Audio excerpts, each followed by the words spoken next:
Alright guys, now before I get into this video, I just want to let you know I'll be live on here for an hour at 6 o'clock UK time this evening. So if you want to come along for a natter about all things LFC and anything else you want to talk about, you know what our chats are like, just come along at 6 o'clock. Alright, now in this video, we're going to be talking about an article by Steele, one of the Liverpool clique of journalists. I took a look at this yesterday, actually, got Dave to break it down for me. I found it very funny and I couldn't wait to make this video, to be honest with you. But it was just a little bit late last night. So basically, I'm going to tell you about the article. I'm going to tell you the bullet points, a summary of the article, and sorry, I've lost my trail of thought. And Dave is going to give his opinion on it. Now, Dave, for those of you that don't know, is my AI assistant.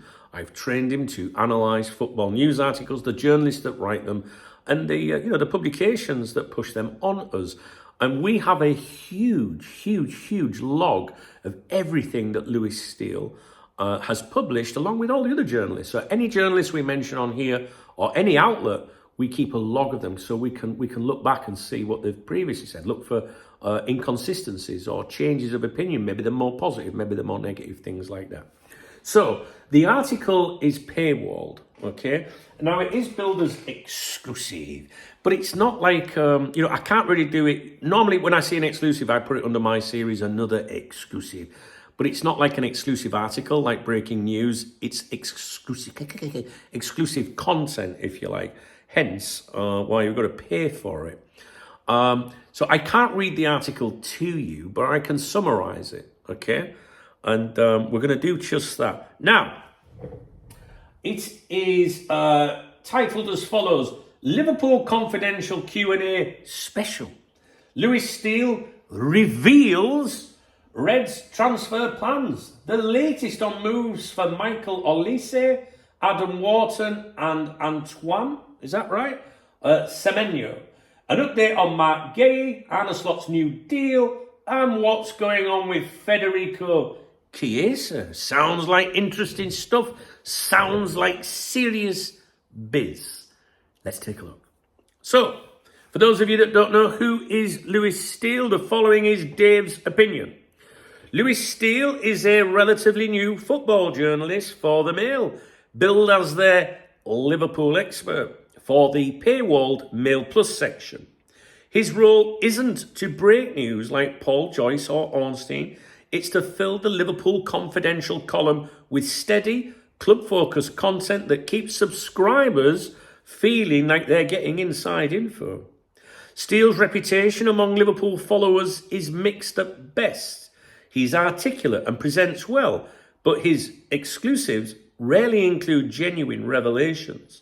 Much of his work expands on pre-existing public stories, essentially rewrites of what's already out there, padded with gentle insider tone. At the Mail, that's his job, to deliver steady subscriber traffic through familiar names and phrases. Confidential understands, sources say. One to watch is one I say Steele say a lot. Rather than breaking big scoops.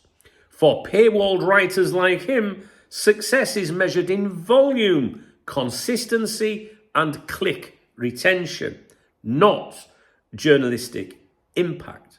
It's less about shaking the industry, more about filling the pipeline with exclusive feeling content that doesn't risk legal or editorial headaches. Key bullet points of the article. Now, the article is a paywalled Q&A responding to reader questions. So basically, people email a question in, he selects them and answers them. Yeah. And then these are the topics covered. So Antoine Semenyo, previously admired... I shit you not, I did not know this bit was coming up. I read it yesterday. Previously admired, want to watch, but nothing active now. Michael Olise and Adam Wharton, both liked by Liverpool. No contact, early stages. Prices could rise before the summer. Marc Guehi, Steele talks about him being mid-medical before the deal was cancelled. Liverpool still keen January unlikely but possible. Federico Chiesa, Steele calls his lack of minutes bizarre. I would agree with him. Says he deserves a bigger chance. I would agree with him. I think I'll be doing a video about Federico Chiesa. My long-term viewers know what the allegation is as to why Federico Chiesa hasn't figured much at Liverpool previously. Whether that's still the case, I'm not so sure, but we need to revisit it, and I will explain why in a separate video about Chiesa. Arne Slot also comes up in one of the questions, and Steele dismisses criticism, defends his record, and calls fans overreactive. Transfer strategy. Liverpool now behaving like big boys, signing proven stars like Wirtz and Isak. Konaté. Contract talk stalled. Real Madrid lurking. Slot's new deal. On the agenda. Rafaela Pimenta handling it. Academy depth mentions Reece Williams.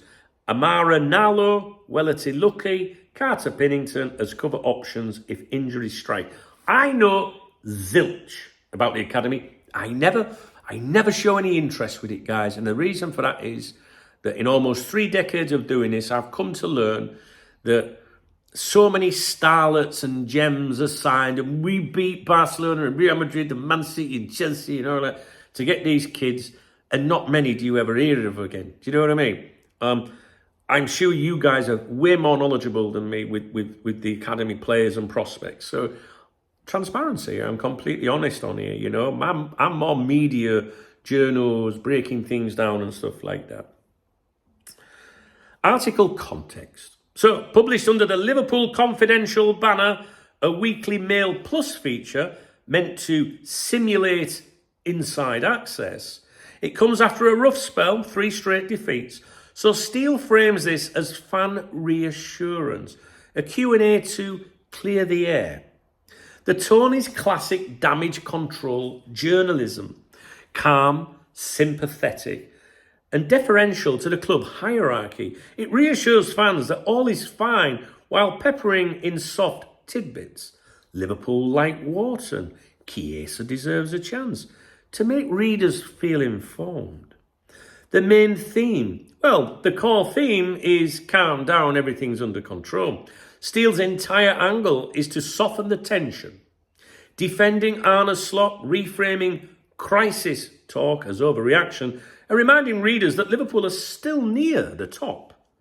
Underneath that, the real objective is to keep Mail Plus subscribers feeling they've received exclusive insight when the content is actually rephrased summaries of public stories dressed with small, confidential understands flourishes.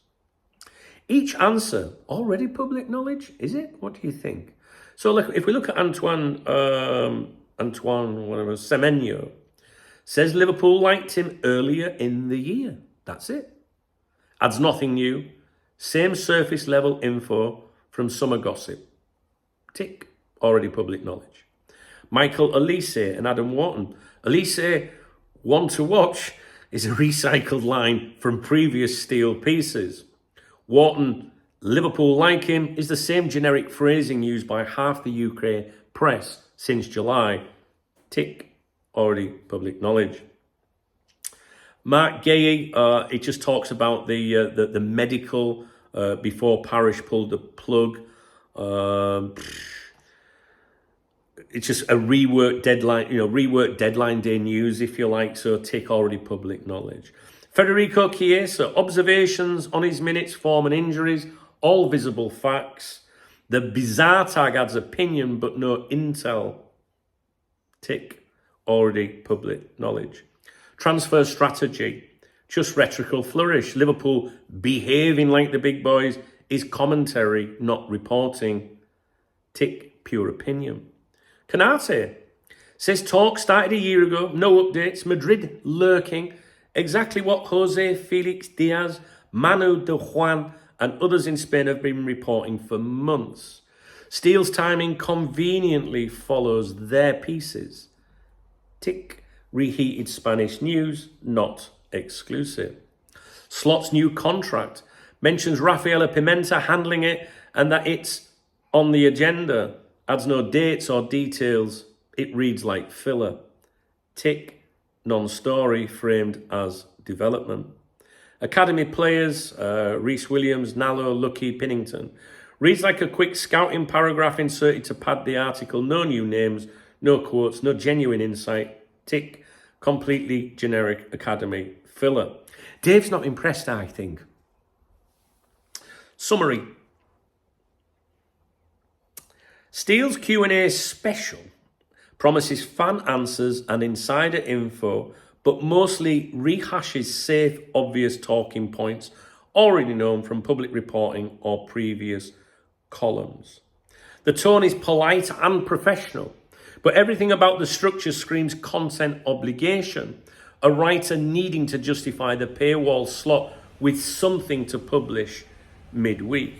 Analysis. This is the perfect case study of Mail Plus journalism in the subscription era.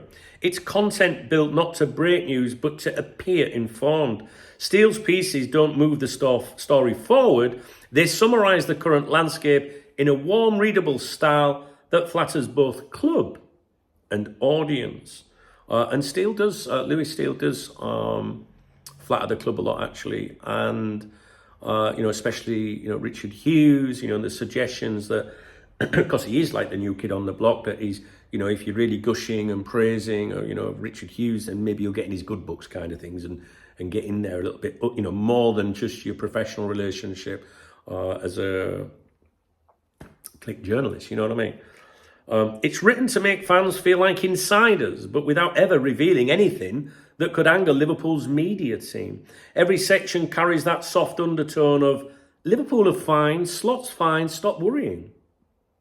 It's also very telling that he name drops Hughes, Slot and Pimenta, all with mild, respectful tones, rather than challenging anything.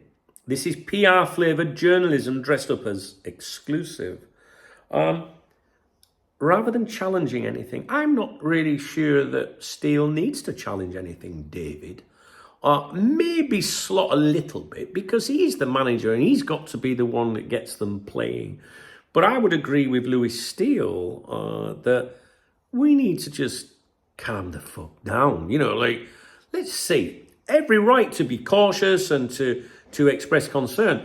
You can be top of the league, as we have been, and be saying, I'm a little bit concerned, we're top of the league, we're winning, but I'm a little bit concerned, and you're told to shut the fuck up. And then when you lose games on the bounce, what you were saying before when they were top was kind of fair to say, right? So maybe he could challenge maybe some decisions by Slot.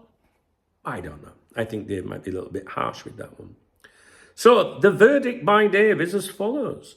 Lewis Steele's Liverpool Confidential is less about breaking stories and more about filling the paywall with friendly noise. It's designed to sound like access, not risk it. His Q&A special delivers zero genuine exclusive, just a buffet of previously served gossip sprinkled with comforting cliches. In short, it's Liverpool Confidential by name, Liverpool Common Knowledge by nature. Paywall journalism at its most predictable. You hand over your money expecting Anfield's secrets, and instead you get Lewis Steele explaining why Arne Slot's not a disgrace. I won't want to get on the wrong side of fucking Dave, I tell you. What do you think? Was that a fair assessment? Have you read the article? Excuse me, I've not been very well for a few days. The antibiotics are doing all right now, I think. I'm sure I'll make the bar tomorrow. That is the latest article published there by Lewis Steele. Just, I want to make this very, very clear. I have nothing against Lewis Steele. He said it, not me. Or any journalist. No, not at all. I think journalists from the clique of journalists, and I mean the people below Ornstein and Joyce, I think that they might not be great at revealing scoops and things, but I think different ones have different qualities, as Rafa Benitez would say, quality, for sure. David Lynch, for example, aka Captain Obvious, is not going to give you an exclusive scoop. In fact, he said that Frimpong was not coming. You know, I mean, one of his best sources had told me it were happening. It's not happening. But he's very good, I think, with his videos. I think when with the way he talks, not a live stream, because a live stream is going to be the obvious stuff. But when he does a post-match analysis, maybe he's, you know, all right. Whereas Steele's videos, I've seen them, I find them very, very difficult to listen to be honest with you. However, Steele's a young journalist, and in time, maybe he will be better than the male paywall stuff. Do you know what I mean? I think he's a likeable lad, but I don't think that I would be paying for that, to be honest with you. What do you think? Let me know what you think, guys. Okay, we're only here to pass opinions. Steele, he probably thinks I'm shite. Do you know what I mean? We've all got opinions. You're putting yourself out there. He's a journalist.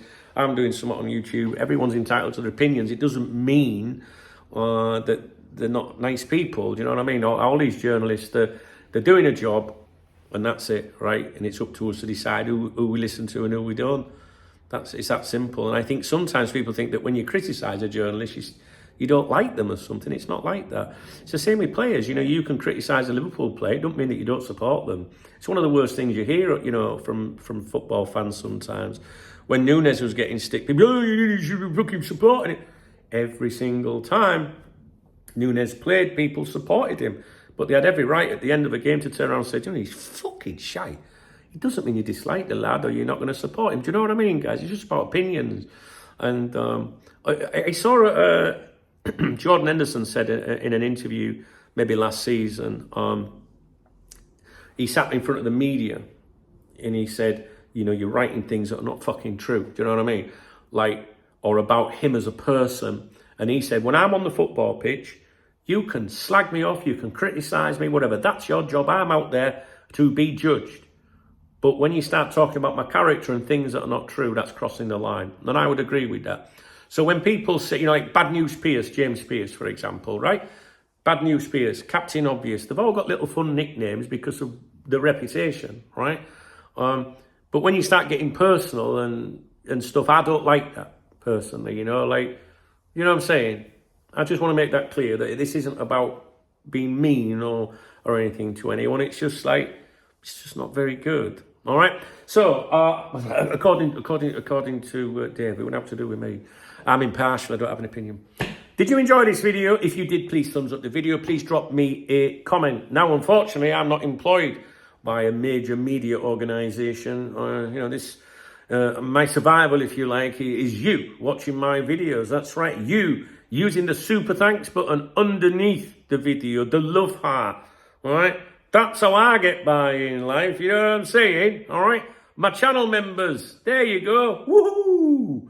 Listen, if you use the super thanks button, I always give a shout out to you the next day in my morning briefings, you know what I'm saying?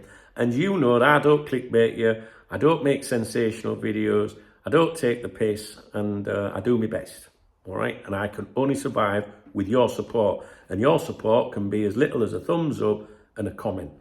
All right, don't you forget that, guys. Don't forget, I'll be live on here tonight at 6 o'clock. I'd love you to come along for a natter. All right, if not, have a great weekend and look after yourself. All right.